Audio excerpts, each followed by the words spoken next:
Rapid fire here, all the Asian brands that I saw at Scentfest San Francisco yesterday. A lot of Korean brands, which I was really excited about. SW19 is based on the times of day, so they have different fragrances inspired by like 6 a.m., midnight, 3 p.m. Passad, another Korean brand, it's based on like this positioning of the horse, which is supposed to represent the harmony of power and balance. Really enjoyed their Oris scent.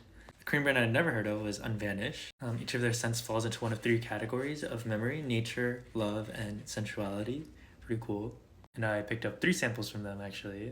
The Persona, another Korean brand based on kind of like these masks that you can wear, but the masks are supposed to bring out a persona rather than, hiding behind a mask, which is, I think, also pretty cool. The last Korean one that I think I saw, maybe there were more, was called Mimicry with an I. Their brand phrase is not the artwork itself, but every sensory moment that makes it possible.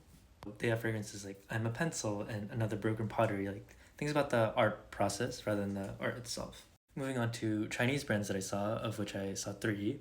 First is Bianbiang, which is based on the, I think, islands of Hainan.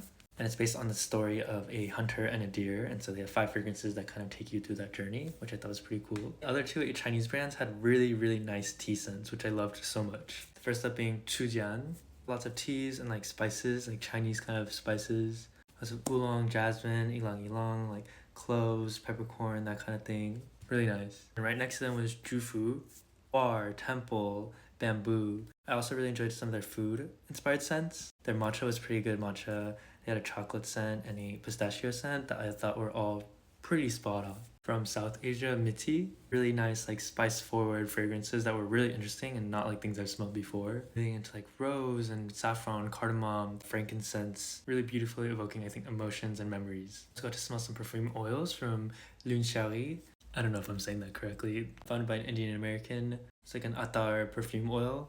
I think it was the only perfume oil that I saw. I mean, there were probably more, but that was the only one I saw at Scentfest, which was pretty cool too. And then I forgot one more from Korea. Nahus. They gave out these really cool, like big kind of magazines? Zines? I don't know what to call this, but yeah, I thought this was really cool. Actually been to one of their stores in Hannam-dong. Very mature scents. I think they're going for like a raw sensuality, like sexy kind of vibe. I think I'm too young for that. Truly some really interesting scents that they have going on. Those are all the ones that I saw at Scentfest. I'm sure there were so many that I missed. I just got overwhelmed. Like I had to step outside several times and then I just couldn't handle it anymore at a certain point. Lots of Asian brands worth checking out. If you know of more, definitely drop them in the comments. I think it's really exciting that the Asian fragrance scene is really up and coming these days.